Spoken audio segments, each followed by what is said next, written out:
নতুন নতুন রেসিপি পেতে আমার এই পেজটাতে ফলো দিয়ে রাখতে পারেন। আসসালামু আলাইকুম বন্ধুরা, আমি আজ আপনাদের মাঝে একটা নতুন রেসিপি নিয়ে আসলাম। রেসিপিটা হলো, এখানে আমি সুজি আর ডিম ব্যবহার করছি। 1 কাপ পরিমাণের সুজি আর একটা ডিম, এবং সাথে আমি মিক্সড করলাম চিনি। আপনার যেভাবে আপনারা মিষ্টি পছন্দ করেন ঠিক সেই মাপের চিনিটা দেবেন।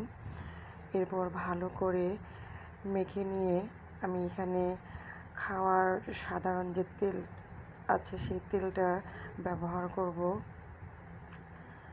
আপনারা চাইলে আপনাদের মনের মতো করে শেপটা দিতে পারেন।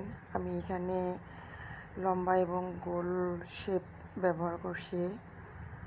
আসলে আপনাদের ডিজাইনটা আপনাদের উপরে নির্ভর করবে।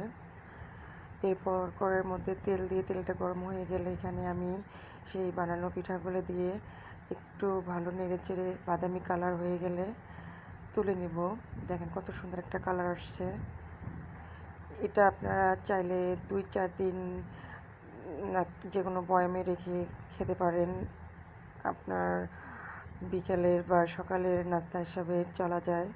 অনেক স্বাদ এবং পুষ্টিগুণ ভরা, কারণ এখানে ডিম ব্যবহার করা হয়েছে। সুজিও পুষ্টিকর একটা খাবার। হ্যাঁ, দেখেন কত মচমচে। তো ভিডিওটা